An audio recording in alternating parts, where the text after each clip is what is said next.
जय हिंद साथियों, स्वागत है आप सभी का एक बार फिर से हमारे इस चैनल पर। और अभी जो बिहार पुलिस का रुक्मिणी पब्लिकेशन का जो प्रैक्टिस सेट चल रहा है, जिसमें आपको 12 पब्लिक जो प्रैक्टिस सेट हो चुका है और ये आज 13वां प्रैक्टिस सेट है। कुछ लोगों के द्वारा ये सवाल किया गया था कि आप इसको लगातार पढ़े जा रहे हैं और इसका डिस्कशन नहीं कर रहे हैं, तो शायद आप पूरा वीडियो नहीं देख पा रहे हैं। और हम इस वीडियो में कोशिश करते हैं कि कुछ प्रश्नों का जो है डिटेल में भी प्रश्न उत्तर करने का, तो आप उसको ध्यान से देखिए। इसमें डिटेल से भी प्रश्न उत्तर करते हैं। अगर पूरा वीडियो आप नहीं देखेंगे तो फिर पता नहीं चल पाएगा। और रही बात की पूरी तरह से सभी का डिटेल 100 प्रश्न का करने का, तो 100 प्रश्न का अगर डिटेल करेंगे तो फिर तब आपका ये वीडियो 2 घंटा के आसपास का, 1.5 घंटा के आसपास का हो जाएगा। तो फिर आप खुद ही आपको बोर फील होने लगेगा। और हाँ, जहाँ लगे कि इसमें से प्रश्न में से कुछ जानकारियाँ निकल रही तो मैं खुद ही बता दूंगा, और आप लोगों के लिए कोशिश करेंगे कि हाँ, जितना संभव हो सके इसमें से डिटेल करने का। लेकिन हाँ, जल्दी जल्दी प्रयास करेंगे निकलने का, और आगे कोशिश करेंगे कि हाँ जल्दी बता के निकलने का।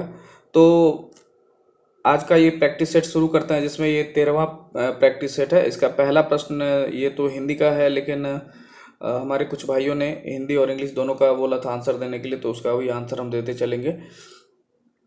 तो पहला प्रश्न है हमारा, यहाँ पे आज देख लीजिए। पहला प्रश्न हो जाएगा इसमें कि जिन पंक्तियों में एक या अनेक वर्णों की एक ही क्रम में एक बार आवृत्ति हो, वहां पे कौन सा अलंकार होगा। तो इस प्रश्न का जो सही आंसर हो जाएगा वह है आपका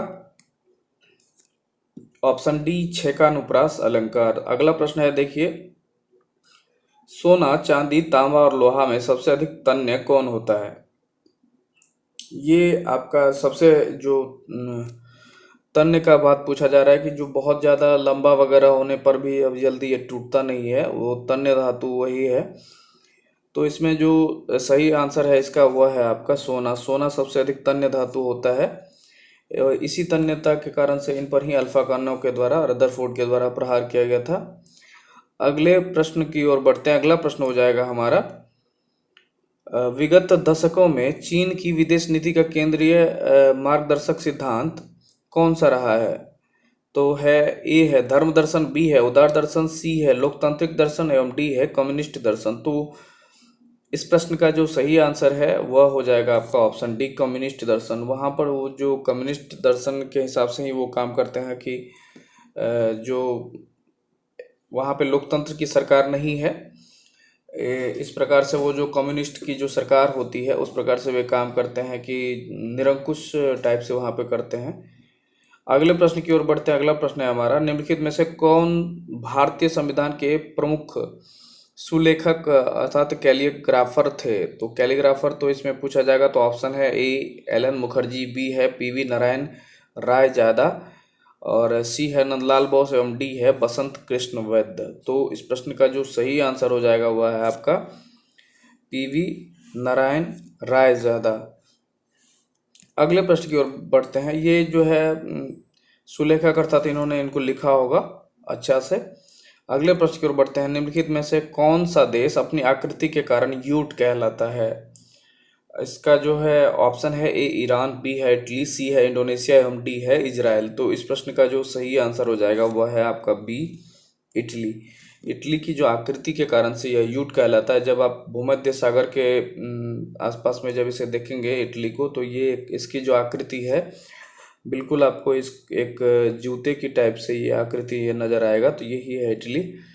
तो अगले प्रश्न की ओर बढ़ते हैं। अगला प्रश्न हो जाएगा हमारा, चूज द करेक्ट ट्रांसलेशन। तो इसका जो है India is a country of village. तो इसका जो सही आंसर हो जाएगा आपका वह है ऑप्शन बी, भारत गांवों का देश है।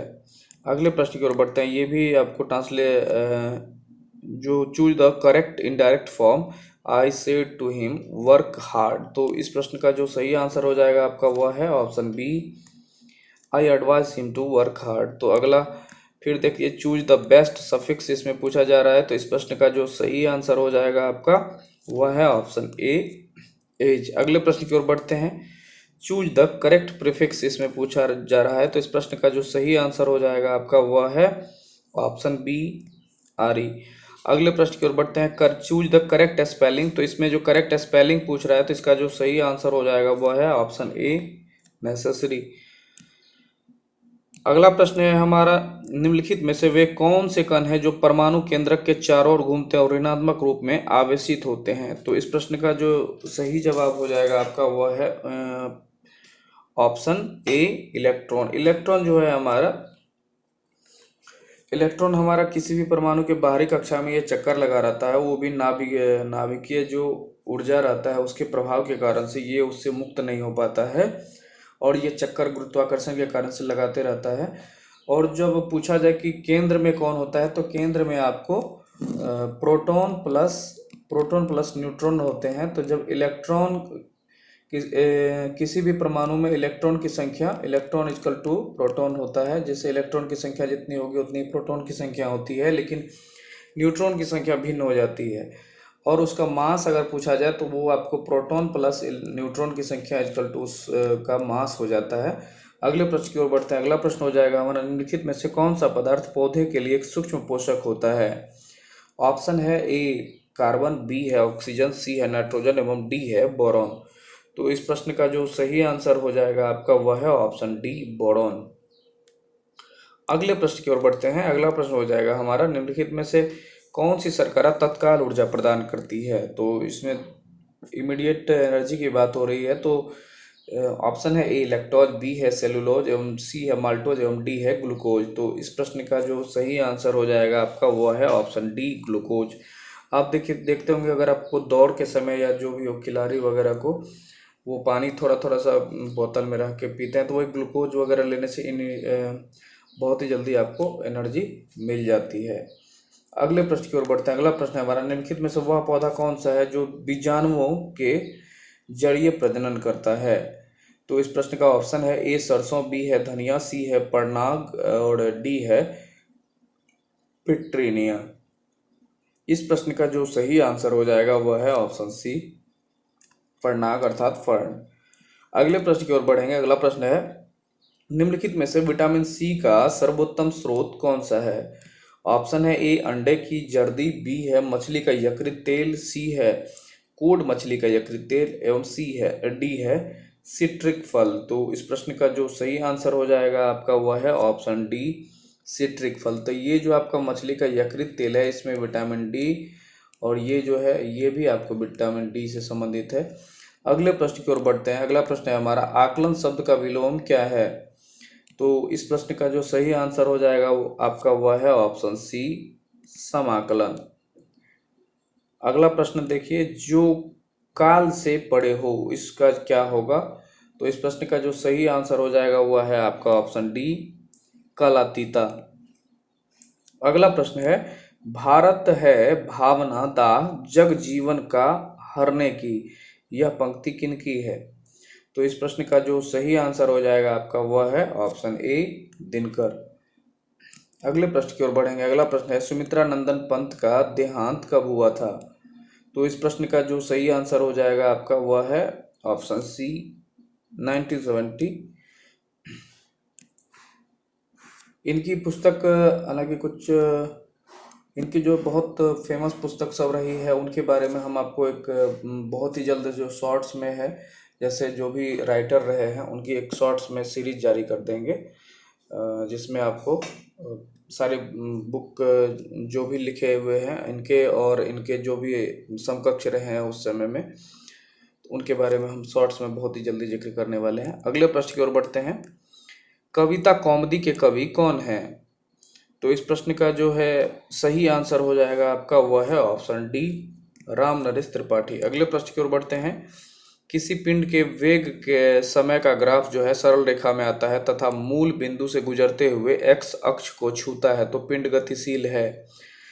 किससे हो जाएगा? समान त्वरण से, समान वेग से, बदलते हुए त्वरण से या शून्य त्वरण से? तो इस प्रश्न का जो सही आंसर हो जाएगा आपका वह है ऑप्शन ए, समान त्वरण से। अगले प्रश्न की ओर बढ़ेंगे। अगला प्रश्न है, एक पहिया जमीन पर एक समान स्थानांतरीय चाल से रोल करता है तो इसका जो है पहिए पर अधिकतम रैखिक वेग वाला बिंदु कौन सा होगा? तो इस प्रश्न का जो सही आंसर हो जाएगा आपका वह है ऑप्शन ए, पहिए का जमीन के साथ संपर्क वाला बिंदु जो होता है उस समय मैक्सिमम हो जाता है अगला प्रश्न की ओर बढ़ते हैं। अगला प्रश्न है हमारा, नकारात्मक त्वरण निम्न में से किसकी दिशा के विपरीत होता है? तो ए है वेग, बी है गति, सी है बल एवं डी है दूरी। तो इस प्रश्न का जो सही आंसर हो जाएगा आपका वह है ऑप्शन ए, वेग। अगले प्रश्न की ओर बढ़ते हैं। अगला प्रश्न है, निम्नलिखित उदाहरणों में किसमें एक एथलीट का त्वरित वेग अधिकतम होता है? तो एथलीट का जो है अधिकतम जो त्वरित वेग के बारे में पूछा जा रहा है, कहाँ पर हो जाएगा? तो इसमें जो इसका सही जवाब हो जाएगा आपका वह है ऑप्शन डी। एक वृत्ताकार पथ पर जब दौड़ता है तो जब आप दौड़िएगा तो लगेगा ऑटोमेटिक आपका स्पीड बढ़ जाता है। अगले प्रश्न की ओर बढ़ते हैं। अगला प्रश्न है, मुक्त रूप से गिरने के दौरान पिंड किस स्थिति में होता है? तो इस प्रश्न का जो सही आंसर है आपका वह है ऑप्शन सी, भारहीनता। जब एक देखे होंगे आपने कि आपके बुक वगैरह में लिखा हुआ होगा कि जब कोई लिफ्ट की डोरी टूट जाती है और वो एक मुक्त पिंड की भांति गिरता है, तो वैसे में क्या होता है, जो पिंड में जो व्यक्ति रहता है उसको भारहीनता की स्थिति में रहता है, और एकाएक अगर वो टूट के गिर जाए तो आदमी क्या होता है, उसके छत से जाके टकरा जाता है, जो पिंड के छत से। अगले प्रश्न की ओर बढ़ते हैं। अगला प्रश्न हो जाएगा हमारा, निम्न में से किसने अनुच्छेद 356 को सुरक्षा कपाट कहा है? ऑप्शन है ए डॉक्टर अंबेडकर, बी है डॉक्टर राजेंद्र प्रसाद, सी है पंडित नेहरू एवं डी है सरदार पटेल। तो इस प्रश्न का जो सही आंसर है आपका वह हो जाएगा option A, doctor Ambedkar ji के द्वारा। आपको कुछ हमारे जो भाई के द्वारा बोला गया था डिटेल, तो डिटेल कुछ प्रश्नों का कुछ ज़्यादा हो जाएगा, तो उसकी चिंता आप लोग, लेकिन आपको वीडियो देखें, पूरा वीडियो आप लोगों के लिए ही बन रहा है, तो डिटेल भी कर देंगे हम। बहुत सारे प्रश्नों का डिटेल, कुछ का प्रश्न का नहीं कर पाएंगे, तो उसके लिए आप लोग ये ना करें, क्योंकि बहुत सारे प्रश्न का डिटेल करना, जैसे हिंदी है, इंग्लिश है और सब है, तो उसका नहीं हो पाएगा। अगले इसका ये जो 356 है ये आपको संबंधित है राष्ट्रपति शासन से। जो राष्ट्रपति शासन है हमारे भारत में 3 प्रकार की जो संविधान में 3 प्रकार के जो अनुच्छेद दिए गए हैं वो आपको आपात से संबंधित है। एक है 352 जो हमारा राष्ट्रीय आपात से संबंधित है, 356 जो राष्ट्रपति शासन से है, और 360 जो हमारा वित्तीय आपात से संबंधित है। तो सबसे अधिक बार ये 3 बार यूज हो चुका है, ये तो कई बार यूज हो चुका है। 360 जो वित्तीय आपात है अभी तक यूज नहीं हुआ है। और यहाँ पर आपको डॉक्टर राजेंद्र प्रसाद जो संविधान की बात की गई है, तो ये हमारे जो है संविधान सभा के प्रथम स्थायी अध्यक्ष थे, जो 11 दिसंबर 1946 को बने। उसके बाद सरदार पटेल जी को अल्पसंख्यक मामले वगैरह और मूल अधिकार मिला हुआ था, उनके अध्यक्ष थे। पंडित नेहरू जो है संघ समिति के अध्यक्ष थे, और ये डॉक्टर BR अम्बेडकर आपको प्रारूप समिति के अध्यक्ष थे। तो अगले प्रश्न की ओर बढ़ते हैं। अगला प्रश्न हो जाएगा हमारा,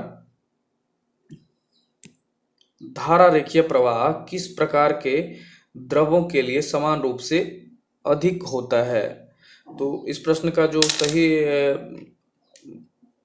आंसर है वह देख लीजिए। इसका सही आंसर हो जाएगा आपका ऑप्शन डी, निम्न घनत्व और उच्च श्यानता। जो धारा रेखीय प्रवाह होता है, जो जिस द्रव का जो है निम्न घनत्व होगा और उच्च श्यानता होगा, उसके लिए जो है समान रूप से अधिक होता है। अगले प्रश्न की ओर बढ़ते हैं। ये तो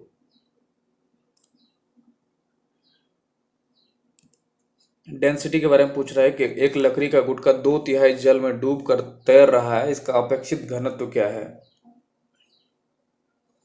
इस प्रश्न का सही आंसर देख लीजिए। इस प्रश्न का सही आंसर हो जाएगा आपका ऑप्शन बी, 2/3। 2/3 भाग अगर जल में डूब कर तैर रहा है तो इसका अपेक्षित घनत्व भी उतना ही दे दिया गया है। अगले प्रश्न की ओर बढ़ते हैं। ये तो 1 मिलीबार बराबर कितने के होता है? 1 मिलीबार बराबर कितना है? तो इस प्रश्न का जो सही आंसर है आपका वह है ऑप्शन ए, 100 N/मीटर प्रति मीटर। अगले प्रश्न की ओर बढ़ेंगे। अगला प्रश्न ये देखिए, ये तो आपका मैथ से संबंधित है। अगले प्रश्न की ओर देखते हैं। निम्नलिखित में से किस हैलोजन का क्वथनांक उच्चतम होता है? तो इस प्रश्न का जो है हैलोजन श्रेणी का ही ये सारे सारे तत्व हैं। तो इसमें देख लीजिए इसका किसका सबसे ज़्यादा हो, तो आयोडीन, ब्रोमीन, फ्लोरीन और क्लोरीन का। तो इसका जो है सही आंसर हो जाएगा आपका वह है ऑप्शन ए, आयोडीन का। इसका क्वथनांक उच्चतम दिया है, बॉइलिंग पॉइंट। तो अगले प्रश्न इसमें बढ़ने से पहले आपको बता दें कि जो क्लोरीन है हमारा, इनकी जो है बंधुता जो है, इलेक्ट्रॉनिक बंधुता सबसे अधिक होती है। और इन सब सारे जितने भी तत्व हैं सबका जो वैलेंसी है आपको -1 होता है। फ्लोरीन की जो है ये सबसे अधिक, जितने भी पीरियोडिक टेबल में जितने भी एलिमेंट है सब में ये विद्युत ऋणात्मक तत्व है, सबसे अधिक विद्युत ऋणात्मक तत्व यही है फ्लोरीन। यही सारे फ्लोरीन, क्लोरीन, ब्रोमीन, आयोडीन और एस्टेटिन सारे ये हेलोजन फैमिली से ही आते हैं। अगले प्रश्न की ओर बढ़ते हैं। अगला प्रश्न हो जाएगा हमारा, एक एटमॉस्फेयर बराबर क्या होता है। तो इस प्रश्न का जो सही आंसर है आपका, एक वायुदाब बराबर पूछा गया है। तो इसमें इसका सही जवाब हो जाएगा आपका ऑप्शन ए, 1.01 = 10⁵ पास्कल। अगले प्रश्न की ओर बढ़ते हैं। राज्य व्यक्ति का विराट रूप है, यह कथन किसका है। ऑप्शन है ए, स्पेंसर का, बी, सुकरात का, सी, अरस्तु का एवं डी, प्लेटो का। तो इस प्रश्न का जो सही आंसर हो जाएगा आपका वह है ऑप्शन डी, प्लेटो का। इसमें से ये तीनों एक दूसरे के गुरु रहे हुए हैं। जब इसका आसपास जाएंगे तो इससे आपको अफलातून, सुकरात, प्लूटो, सिकंदर और इस प्रकार से आपका जब ये देखेंगे तो इसमें ये आपका, इसमें प्लेटो नहीं अरस्तु और सुकरात मिलेगा। अरस्तु और जो जीव विज्ञान के जनक माने जाते हैं यही अरस्तु है और बहुत बड़े दार्शनिक भी थे।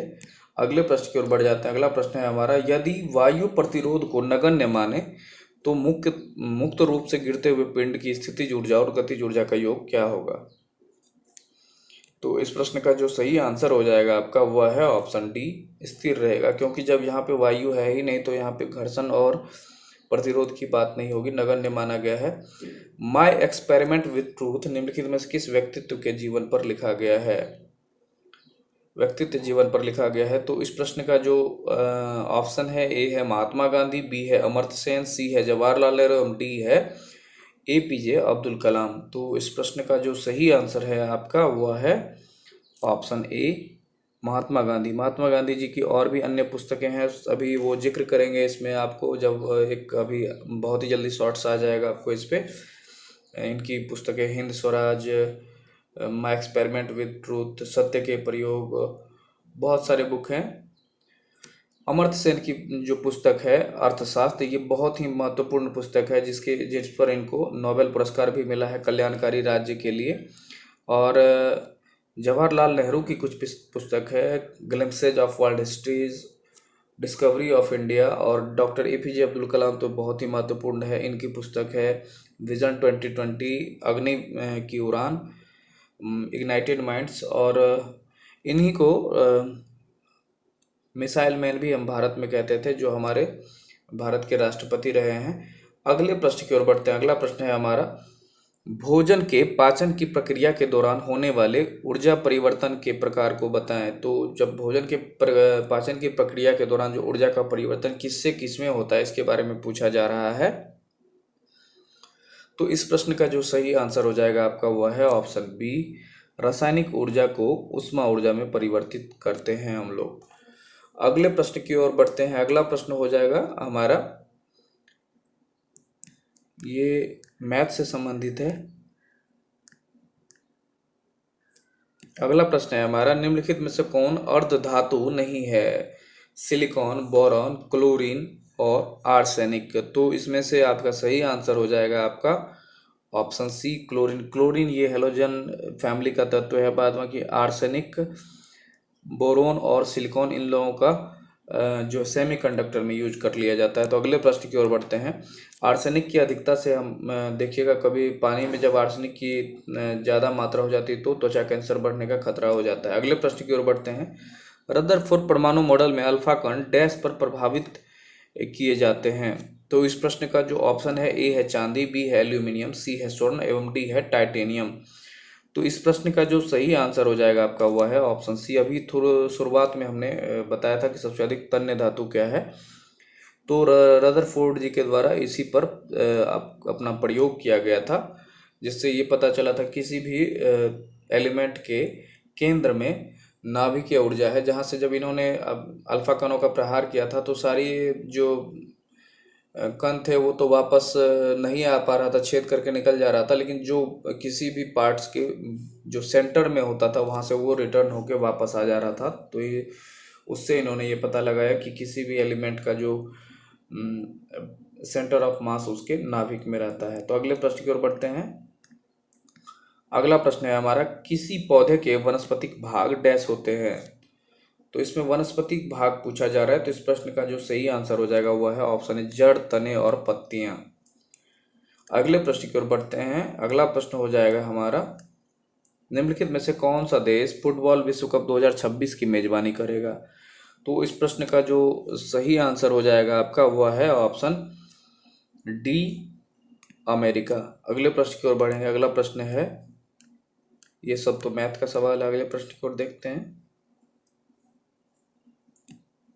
ईस्ट इंडिया कंपनी अफीम किस देश को भेजती थी। तो इस प्रश्न का जो ऑप्शन है ए अफगानिस्तान, बी है अमेरिका, सी है जापान एवं डी है चीन। तो इस प्रश्न का जो सही आंसर है वह है आपका ऑप्शन डी।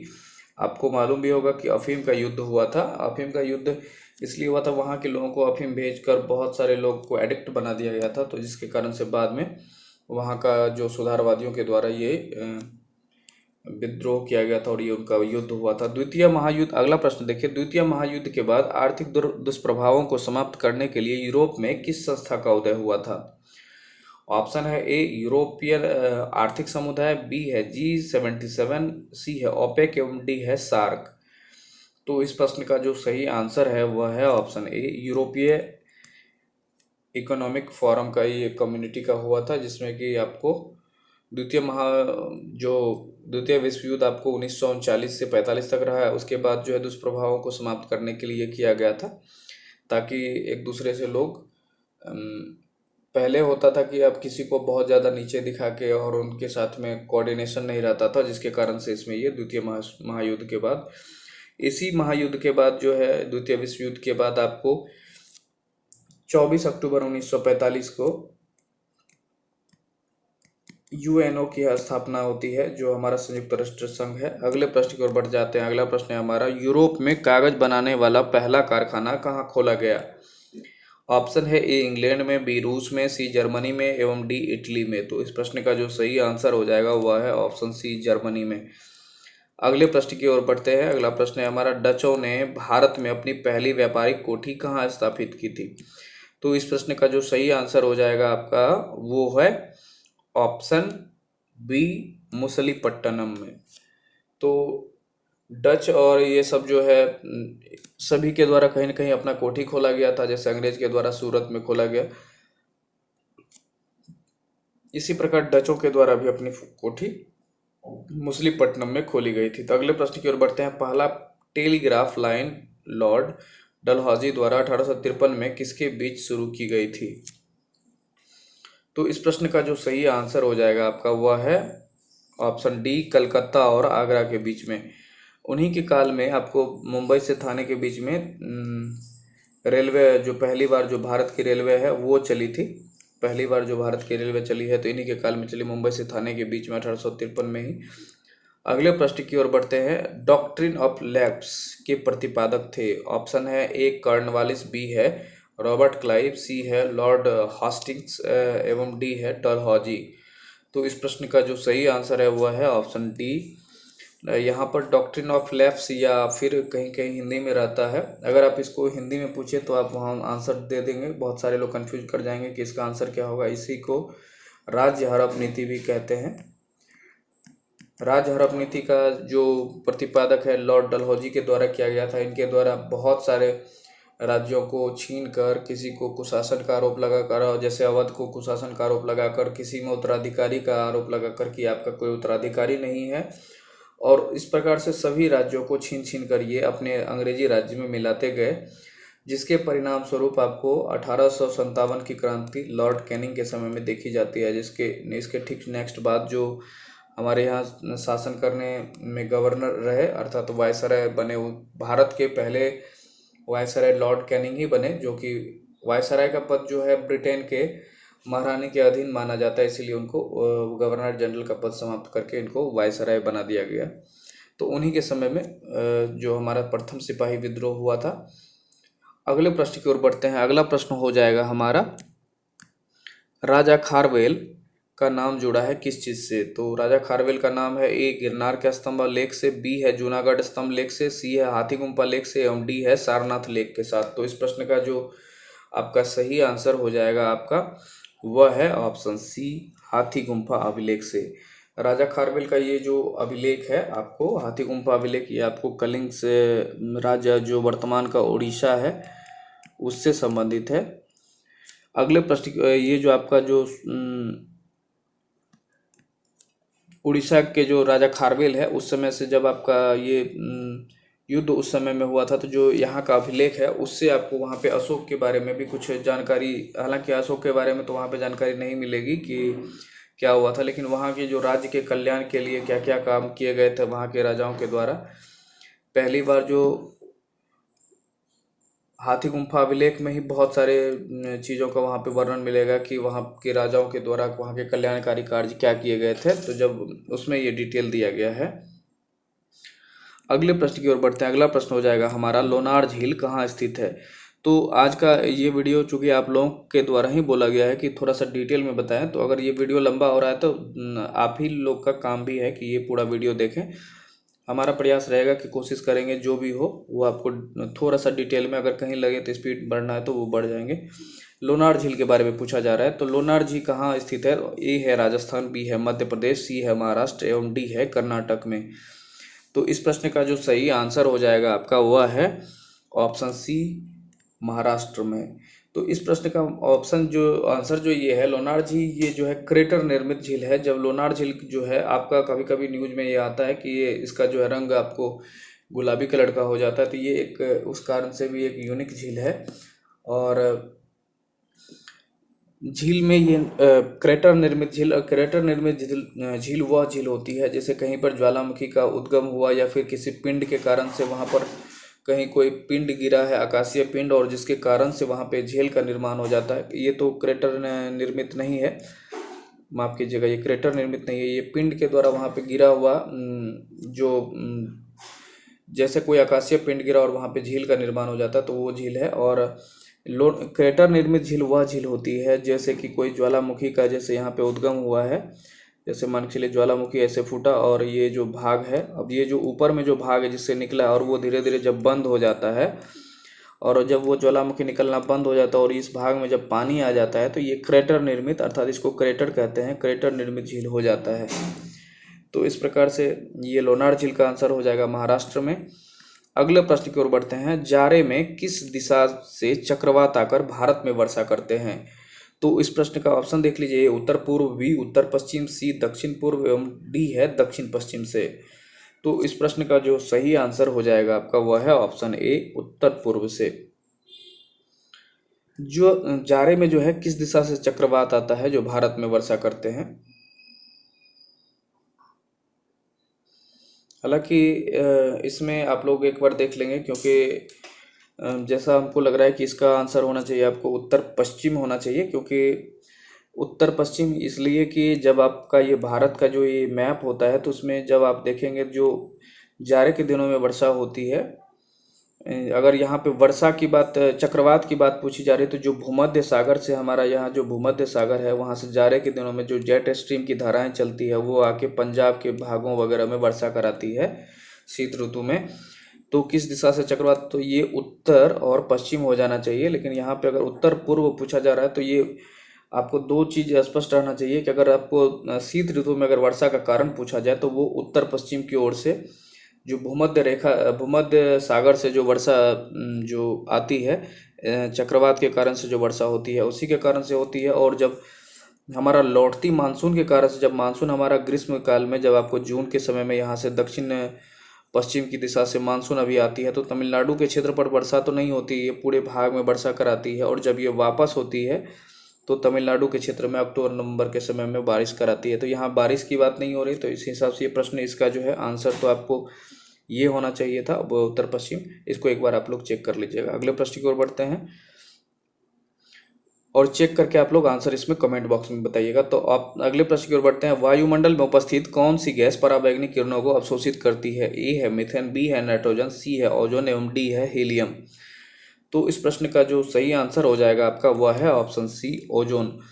जैसा कि आप लोगों को मालूम है कि ओजोन जो है हमारा समताप मंडल में, जो हमारे जो क्षोभ मंडल के ऊपर है समताप मंडल, समताप मंडल के सबसे ऊपरी भाग में यह लेयर पाई जाती है जो सूर्य से निकलने वाली पराबैंगनी विकिरण को अवशोषित कर लेती है। पराबैंगनी विकिरण हमारे स्वास्थ्य के लिए हानिकारक है और उससे कैंसर का खतरा बढ़ जाता है। जो हमारा O3 है, ऑक्सीजन का जो ये लेयर है, ऑक्सीजन के जो समस्थानिक है O3 का, यही हमारा जो है ओजोन परत है, जिसके कारण से हमारी ये इसको सुरक्षा कहा जाता है।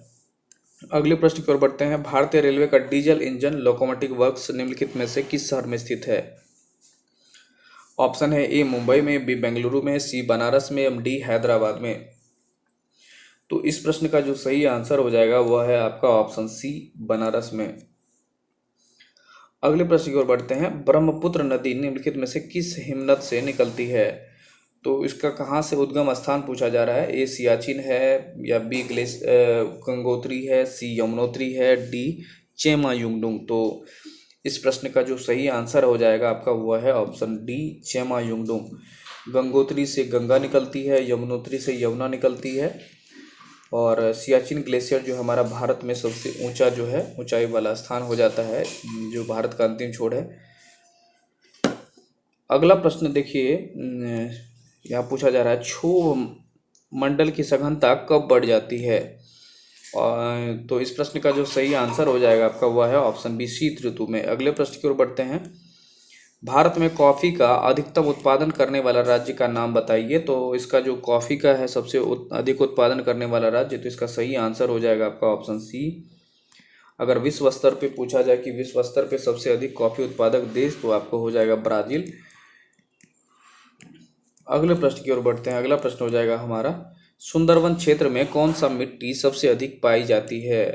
तो ऑप्शन देख लीजिए, ए है लाल, बी है मेटराइट, लेटराइट, सी है काली एवं डी है जलोढ़। तो इस प्रश्न का जो सही आंसर हो जाएगा आपका वह है ऑप्शन डी जलोढ़। इसलिए पाई जाती है क्योंकि आपका जो ये सुंदरवन क्षेत्र है वहाँ पे जो नदियाँ हमारी, जैसे गंगा इधर से गई और इधर से ब्रह्मपुत्र आया, दोनों का जो ये सामूहिक रूप यहाँ पे जमुना हो जाता है और ये बंगाल की खाड़ी में गिरती है। तो जब भी कोई नदी आपको गंगा के किनारे हो या कोई नदी के किनारे वाला जो नई नदी मिट्टी होती है वो जलोढ़ अर्थात बलुई मिट्टी हो जाती है।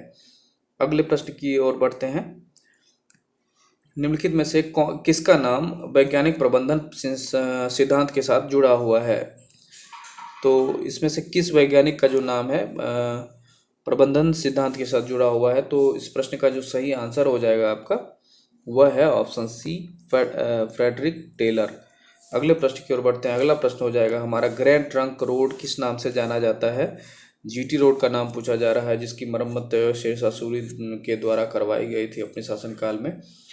तो इस प्रश्न का जो है सही आंसर हो जाएगा आपका ऑप्शन ए NH1 और NH2 दोनों को मिलाकर ग्रैंड ट्रंक रोड नाम इसका जाना जाता है। अगले प्रश्न की ओर बढ़ते हैं। नाबार्ड की स्थापना कब हुई थी? तो इस प्रश्न का ऑप्शन देख लीजिए, 1980, 1952, 1982 एवं 1992। तो इस प्रश्न का जो सही आंसर हो जाएगा आपका वह है ऑप्शन सी 1982। नाबार्ड जो है हमारे जो कृषि से संबंधित बैंक है, कृषि से संबंधित बैंक है जो जिसकी स्थापना 12 जुलाई 1982 को हुई थी। तो इनका काम है कृषि से संबंधित ऋण वगैरह प्रदान करना। तो अगले प्रश्न की ओर बढ़ते हैं। भारत में राष्ट्रीय आय का आकलन पहली बार किसने किया था? तो राष्ट्रीय आय का आकलन आपने कितनी बार पढ़ा होगा? इसका जो सबसे पहले आकलन किया था वो उसका सही आंसर हो जाएगा आपका ऑप्शन बी दादा भाई नौरोजी के द्वारा। इन्हीं के द्वारा आपको ये जो राष्ट्रीय आय का आकलन किया गया था, और ये भारत के ग्रैंड ओल्ड मैन अर्थात वयोवृद्ध नेता कहे जाते थे। और धन निष्कासन का सिद्धांत थ्योरी भी इन्हीं के द्वारा दिया गया था। अगले प्रश्न की ओर बढ़ते हैं।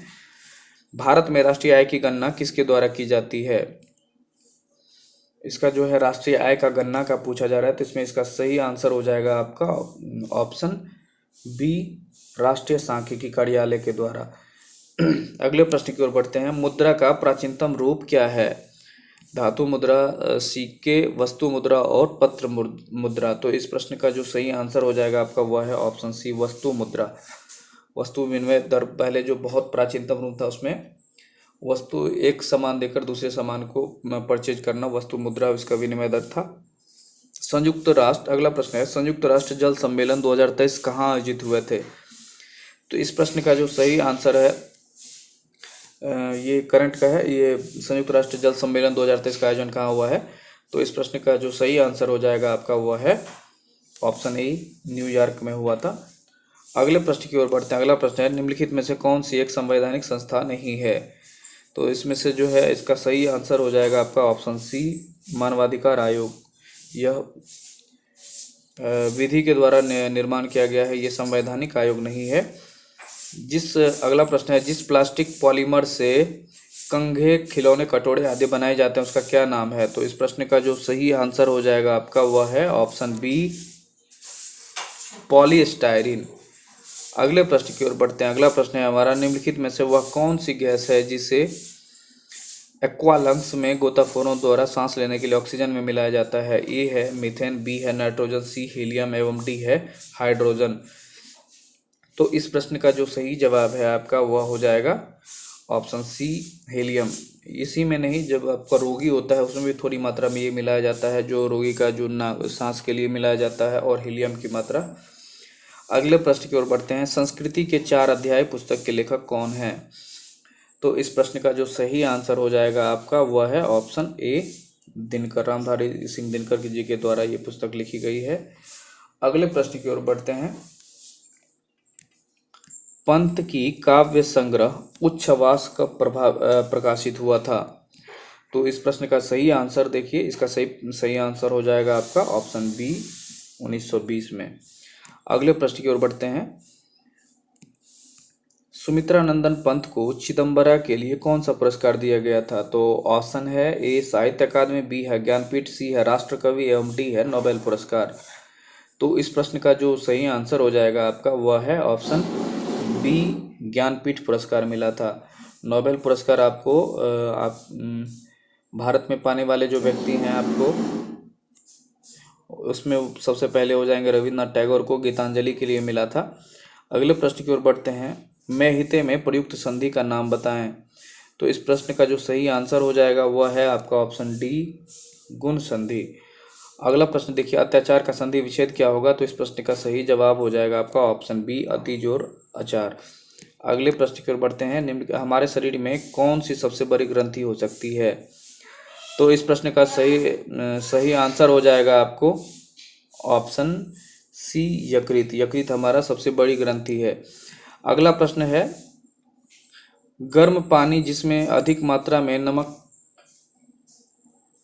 नमक मिला हो उसमें पीड़ित पाँव रखने से पाँव की सूजन कम हो जाती है, इस घटना को हम क्या कहते हैं? तो इस घटना का जो इसका सही आंसर हो जाएगा आपको ऑप्शन ए, ऑस्मोसिस।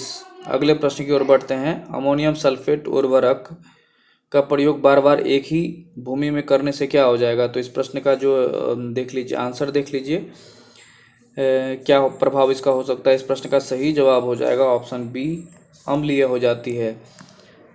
अगला प्रश्न देखिए, बैलिस्टिक मिसाइल निम्नलिखित में से किसने बनाया था? तो इस प्रश्न का सही जवाब हो जाएगा आपका option A, Werner one brown ने। अगले प्रश्न की ओर बढ़ते हैं। अगला प्रश्न हो जाएगा हमारा, हशीश पौधे से प्राप्त की जाती है, यह बताइए वह पौधे के किस भाग से प्राप्त की जाती है? तो इस प्रश्न का जो सही जवाब हो जाएगा आपका वह हो जाएगा ऑप्शन सी, पत्तियां और मादा पुष्पक्रम के निस्राव से। अगला प्रश्न देखिए, ह्वेन सांग निम्न में से किसे शिलादित्य के नाम से कहकर संबोधित करता है? तो इस प्रश्न का जो सही आंसर हो जाएगा आपका वह है ऑप्शन डी, हर्षवर्धन को। ये इन्हीं के शासनकाल में आए थे। 629 ईस्वी में ये चले थे। 630 से 645 तक ये भारत में रहे हैं और ये हर्षवर्धन को शिलादित्य के नाम से पुकारते थे। इनकी जो पुस्तक है आपको सीयूकी में इनका जो यात्रा वृत्तांत इनके द्वारा लिखा गया है। अगले प्रश्न की और हेनसांग को ही आपको शाक्य मुनि और यात्रियों का राजकुमार कहा जाता है। अगले प्रश्न की ओर बढ़ते हैं। अगला प्रश्न है हमारा, किसी संगठन के इंट्रोडक्टरी वेब पेज को निम्नलिखित में से क्या कहा जाता है? तो आपका ऑप्शन देख लीजिए। ए है पोर्टल, बी है वोर्टल एवं सी है होम पेज एवं डी है वेबसाइट। तो इस प्रश्न का जो सही आंसर हो जाएगा आपका वह है ऑप्शन डी, वेबसाइट। अगला प्रश्न हो जाएगा हमारा, सामान्य फसलों को उगाने के लिए उपयुक्त उर्वरक मिट्टी में निम्नलिखित में से कितना पीएच मान होने की संभावना है? तो इस प्रश्न का जो सही आंसर हो जाएगा आपको, इसका सही आंसर देख लीजिए। इसका सही आंसर हो जाएगा ऑप्शन सी, 6 से 7 होने की संभावना। पीएच स्केल जिसकी खोज आपको जो है सोरेनसन के द्वारा की गई थी, जो 7 से ऊपर होता है इसमें आपको वो क्षारीय हो जाता है और 7 से कम जितना होगा वो अम्लीय हो जाता है। अगले प्रश्न की ओर बढ़ते हैं। दुग्ध उत्पादन में संसार में भारत का कौन सा स्थान है? तो इस प्रश्न का जो सही आंसर हो जाएगा आपका वह है ऑप्शन डी, पहला। अगले प्रश्न की ओर बढ़ते हैं। अगला प्रश्न हो जाएगा हमारा, हेपेटाइटिस बी वायरस शरीर के किस अंग को प्रभावित करता है? तो इस प्रश्न का जो सही आंसर हो जाएगा आपका वह है ऑप्शन सी, यकृत को। अगले प्रश्न की ओर बढ़ते हैं। निम्नलिखित में से किसे भारत में मुस्लिम साम्राज्य का वास्तविक संस्थापक माना जाता है? मुस्लिम साम्राज्य का वास्तविक संस्थापक इसमें से आपको माना जाएगा, जो सही जवाब है ये है मोहम्मद बिन मुइजुद्दीन मोहम्मद बिन कासिम। ये जो आपको शाम को यहाँ पर दिया गया है, इस प्रश्न को थोड़ा सा आप लोग अपने से रिसर्च कर लीजिएगा। यहाँ पे वास्तविक संस्थापक के बारे में पूछा गया कि मुइजुद्दीन मोहम्मद बिन साम। ये सबसे पहले आपको 712 में आपको आक्रमण करने वाले मुस्लिम रहे हैं, जिनके बारे में आपको चचनामा में लिखा हुआ है। ये मोहम्मद गजनवी के द्वारा आपको 1098 ईस्वी से लेकर के इनके द्वारा 17 बार लगभग भारत पर आक्रमण किया गया। सुबुक्त इनके जो ये नाती थे। अगले प्रश्न की ओर बढ़ते हैं। अगला प्रश्न हो जाएगा हमारा, ब्रिटेन के नए सम्राट कौन बने हैं? तो ऑप्शन है, इसका सही आंसर नहीं, देखिए इसका सही आंसर हो जाएगा आपका ऑप्शन सी, चार्ल्स तृतीय। अगला प्रश्न देखिए, किस टेनिस खिलाड़ी ने आत्मकथा क्रॉस कोर्ट का विमोचन किया है? तो इस प्रश्न का जो सही आंसर हो जाएगा आपका वह है ऑप्शन, पहले देख लीजिए इसमें। ए है सोमदेव देव वर्मन, बी है जयदीप मुखर्जिया, सी है रमेश कृष्णन एवं डी है जगजीत सिंह। तो इस प्रश्न का जो सही आंसर हो जाएगा वह है जयदीप मुखर्जिया। अगला प्रश्न है हमारा, भारतीय अंतरिक्ष अनुसंधान संस्थान जो आपका संगठन इसरो है, उनके अध्यक्ष के बारे में पूछा जा रहा है, कौन है? तो इसका जो सही जवाब हो जाएगा वो हो जाएगा एस सोमनाथ।